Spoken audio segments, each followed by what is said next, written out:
জীবনে যদি খুব খারাপ সময় আসে তাহলে নিজের দুঃখ কষ্টগুলোকে এমন ভাবে নিজের মাঝে আড়াল করে রেখো যেন তোমার পাশে গা ঘেঁষে বসে থাকা মানুষকেও বুঝতে না পারে ভিতর থেকে তুমি কতটা ভেঙে গিয়েছো। কখনো যেন সে বুঝতেই না পারে তোমার ভীষণ মন খারাপ, তাহলে সে তোমার মন আরো খারাপ করে দিবে। সে যেন বুঝতে না পারে কোন এক অনাকাঙ্ক্ষিত ঝড়ে ঝরে গিয়েছে তোমার জীবন বৃক্ষের সবুজ একটি পাতা।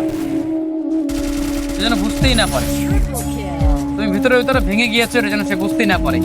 অতঃপর নিজেকে বোঝাও, শক্ত হও।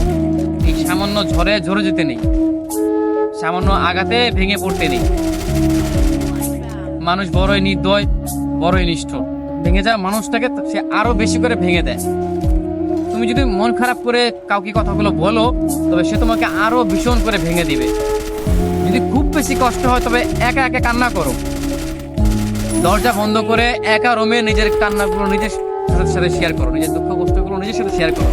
তবুও কোনো মানুষের কাছে না যাও, কোনো মানুষকে তবুও না বলো যে তোমার ভিতরে ভিতরে কেমন কষ্ট হচ্ছে, কি সেই অনুভূতি, সেগুলো তুমি মানুষের সাথে শেয়ার না করো। কারণ মানুষ বড়ই নির্দয়, বড়ই নিষ্ঠুর। তারা ভেঙে যাওয়া মানুষগুলোকে না বাঁচিয়ে উল্টো তারা আরো বেশি করে ভেঙে দেয়। কারণ তারা জেনে যায় যে এই মানুষটা কেন কান্না করে, এই মানুষটার কেন এত দুঃখ, কি নিয়ে তার এত যন্ত্রণা, মনের মাঝে সুখ নিয়ে কেন, সেই জিনিসগুলো দিয়ে তারা এই মানুষটাকে আরো ভেঙে দেয়। অতএব তুমি দেখবে একটা জীবনে একটা পর্যায়ে তুমি দেখবে যে জীবনে যতগুলো মানুষের সাথে তুমি তোমার দুঃখের কথাগুলো কিংবা লাইফে ঘটে যাওয়া ঘটনাগুলো শেয়ার করেছো সেগুলো একদমই ভুল ছিল।